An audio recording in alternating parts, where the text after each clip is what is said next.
બનાસકાંઠાના થરાદ રેફરલ હોસ્પિટલમાં ફરજ બજાવતા ડોક્ટર હરીશ વેસેતિયનનો વિદાય સમારંભ અનુસૂચિત જાતિ વાવ થરાદ અને સુઈગામ દ્વારા યોજવામાં આવ્યો હતો। ત્યારે ડોક્ટર હરીશ વેસેતિયન સારા નિષ્ઠા અને પ્રામાણિકતા વ્યક્તિ ધરાવતા ડોક્ટર વેસેતિયન લોકોના દિલમાં વસી ગયા હતા। કોઈપણ ભેદભાવ વગર દરેક લોકોના પ્રશ્નોને વાચા આપતા અને સારી નામના ધરાવતા આજે થરાદના લોકોમાં ડોક્ટર વેસેતિયનની વિદાયના ભણકારા સાંભળતા જ લોકોમાં પણ એક દુઃખની લાગણી અનુભવાઈ રહી હતી અને થરાદની જનતા પણ દુઃખ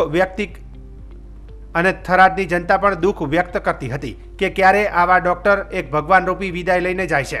ત્યારે લોકોના મુખ ઉપર એક દુઃખની લાગણી દેખાઈ રહી હતી।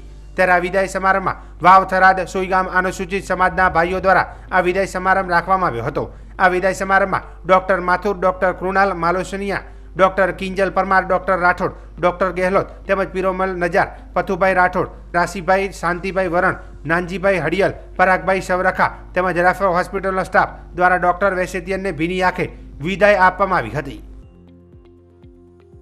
હોસ્પિટલમાં મારા પછી મેં એવા તમામ પ્રયત્નો કરેલા કે ગરીબ જરૂરિયાતમંદ દર્દી કોઈ નાજતના ભેદભાવ વગર એને મફત સારવાર મળે, એની મફત લેબોરેટરી થાય, મફત સોનોગ્રાફી થાય, મફત સિઝેરિયન થાય અને ઇવન મફત બ્લડ પણ મળે। આ તમામ સગવડો મારા દ્વારા સરકારની યોજનાઓનો લાભ લોકો સુધી પહોંચાડવાનો એક નિસ્વાર્થ પ્રયત્ન કરવામાં આવેલો। એ તમામ મારા પ્રયત્નમાં હોસ્પિટલના તમામ સ્ટાફે પણ પૂરો સહકાર આપ્યો છે।